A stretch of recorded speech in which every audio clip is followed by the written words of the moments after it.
Hello everyone. कैसे हो आप सब? तो आपका जो यूजीसी नेट का रिज़ल्ट आ चुका है, तो कईयों ने इस एग्ज़ाम को बहुत अच्छे से क्रैक कर लिया होगा और कई थोड़े से नंबरों से थोड़े से रह गए होंगे।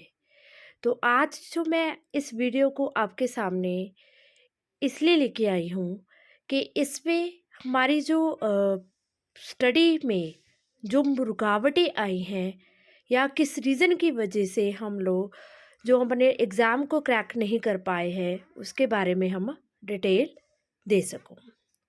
तो उसको समझने के लिए आज मैं आपके लिए सबसे पहले यूजीसी नेट इकोनॉमिक्स के सब्जेक्ट के बारे में डिटेल्स लेके आई हूँ। तो सबसे पहले मैं आपकी स्क्रीन के सामने आपको एक कट ऑफ लिस्ट शो हो रही है कि भाई जिसमें हमने यूजीसी नेट इकोनॉमिक्स का जिसने पेपर दिया होगा असिस्टेंट प्रोफेसर या जेआरएफ या प्लस असिस्टेंट प्रोफेसर के लिए जो दिया होगा कितनी कितनी कट ऑफ उनकी रही है उसको अब हम पहले डिस्कस कर लेते हैं।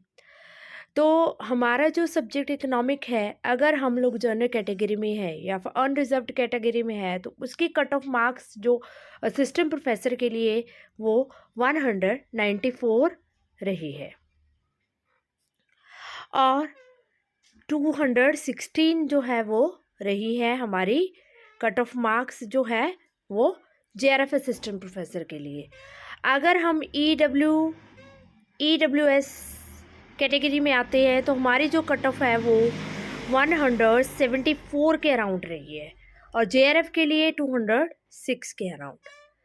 तो ऐसे ही अगर हम ओबीसी में हैं तो 170 हमारी कट ऑफ रही है। तो इससे आपको पता चल गया होगा कि भाई कितने मार्क्स हम लोग से थोड़ा सा पीछे रह गए हैं।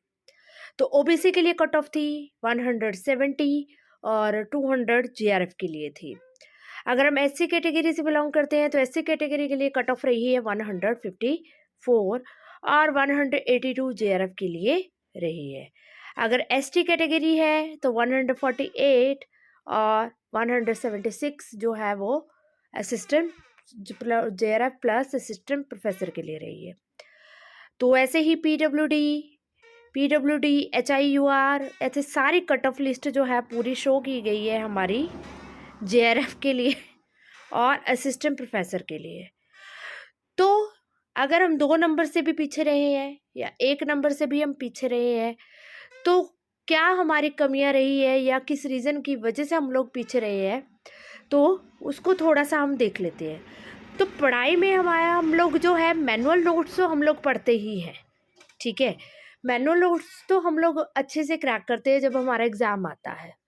बट आजकल जो एग्ज़ाम क्रैक करने के लिए हमें एक मेंटरशिप और गाइडेंस की ज़रूरत पड़ती है, जो कि हमें अच्छे से गाइड कर सके, मेंटोर कर सके कि भाई हम लोगों ने कौन से टॉपिक को अच्छे से प्रिपेयर करना है और कौन से टॉपिक को हम बहुत ज़्यादा फोकस में लेके चले जिससे हमारा एग्ज़ाम क्रैक हो सकता है, ठीक है। तो जैसे हमारे यूजीसी नेट इकोनॉमिक्स है, तो यूजीसी नेट इकोनॉमिक्स में हमारे पास आपको थोड़ा सा मैं आज गाइडेंस दे देती हूँ।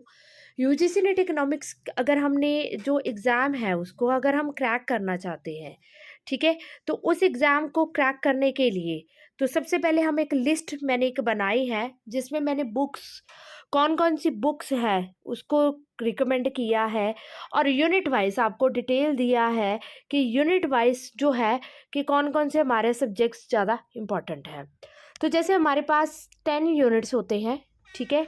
तो पहले यूनिट में हमारे पास माइक्रो इकॉनमी है, दूसरे यूनिट में हमारे पास मैक्रो इकॉनमी है, तीसरे यूनिट में हमारे पास स्टैटिस्टिक्स एंड इकोनोमेट्रिक्स है, चौथे यूनिट्स में हमारे पास मैथमेटिकल इकोनॉमिक्स है और यूनिट 5 के लिए हमारे पास इंटरनेशनल इकॉनमी है और एक पब्लिक इकॉनमी या फाइनेंस का टॉपिक आ जाता है जिसमें हम लोग पब्लिक फाइनेंस को प्रॉपरली पढ़ते हैं।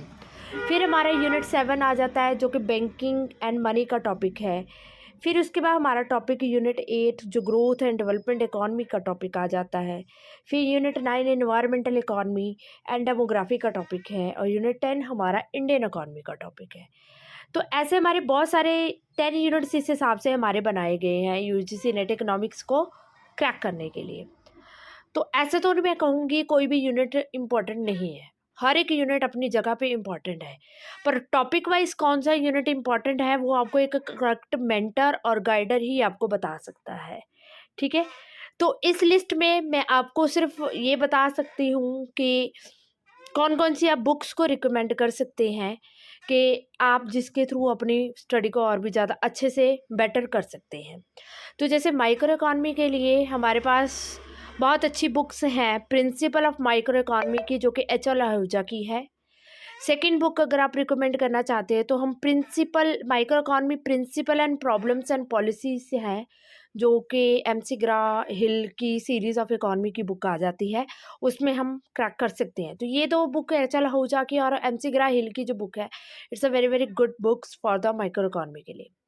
तो अगर मैक्रो इकॉनमी हम लोग करना चाहते हैं तो मैक्रो इकॉनमी को कवर करने के लिए हमारे पास ग्रेग मैनकिव की बुक आ जाती है मैक्रो इकॉनमी की, या फिर macro economy by R F Royal, जो कि एच एल आहूजा की बुक है, वो भी बहुत अच्छी बुक है। इसके अलावा स्टैटिस्टिक एंड इकोनोमेट्रिक सब्जेक्ट है, जिसके लिए आप स्टैटिस्टिक की बुक रिकमेंड करती हूँ मैं, जो कि एस पी गुप्ता की है, जो कि बहुत ही अच्छी बुक आपको मार्केट में मिल जाएगी आराम से, और बहुत ही अच्छी बुक है स्टैटिस्टिक के लिए। और अगर आप स्टैटिस्टिक कवर कर रहे हो तो स्टैटिस्टिक में आप स्क्यूनेस, क्यूटिसिस, मोमेंट्स और रिग्रेशन एंड कोरिलेशन, इनको आप बहुत अच्छे से, प्रोबेबिलिटी को बहुत अच्छे से कवर कीजिए, जो कि बहुत ही इम्पॉर्टेंट टॉपिक है एक एग्ज़ाम को क्रैक करने के लिए। बाकी इसके अलावा बेसिक इकोनोमेट्रिक की बुक है, जो कि दामोदर गुजराती की बुक आ जाती है, जो कि बहुत ही अच्छी बुक मेरी तरफ से मानी जाती है। उसके बाद अगर आप यूनिट 4 कवर कर रहे हो तो मैथमेटिकल इकोनॉमिक्स के लिए आपके पास इंटरनेशनल इकॉनमी, जो कि डी साल्वेस्टर विल्फे स्टूडेंट्स के द्वारा जो है दिए विले स्टूडेंट एडिशन के द्वारा दी गई है, बहुत अच्छी बुक है ये भी। उसके बाद पब्लिक इकॉनमी है, जो कि फाइनेंस के नाम से जाने जाते हैं, जो कि एच एल भाटिया की बुक है, ये भी बहुत अच्छी बुक है ये भी। उसके अलावा यूनिट 7 में हमारे पास मनी एंड बैंकिंग है टॉपिक। मनी एंड बैंकिंग में हमारे पास मॉनेटरी इकॉनमी की बुक है, जिसमें इंस्टीट्यूशन थ्योरी एंड पॉलिसी की बुक है, जो कि एस बी गुप्ता के थ्रू दी गई है, या फिर money and economics by Arihant के द्वारा, जो कि बहुत ही अच्छी बुक मानी जाती है, उनके थ्रू आप कर सकते हो। यूनिट 8 के लिए ग्रोथ एंड डेवलपमेंट इकॉनमी आ जाता है, जिसपे आप economy of development by A P Thirlwall के जो द्वारा दी गई है उसको आप कर सकते हो। बाकी इसके अलावा अमृता सेन की बुक है हमारे पास, रिजोर्स वॉल्यूम एंड डेवलपमेंट की। इसके अलावा हमारे पास the economy of development planning, जो कि आर के लेखी के द्वारा लिखी हुई है, जो कि बहुत ही अच्छी बुक मानी जाती है। उसके बाद यूनिट 9 आ जाता है, जो कि हमारा इन्वायरमेंट इकॉनमी एंड डेमोग्राफी है। इन्वायरमेंट इकॉनमी एंड डेमोग्राफी अगर आप कर रहे हो तो उसके लिए हमारे पास बहुत अच्छी बुक है, इंटरमीडिएट इन्वायरमेंटल इकॉनमी, जो कि चार्लेस डी कोल्टसार या फिर demography by M L Jhingan के थ्रू दी गई है।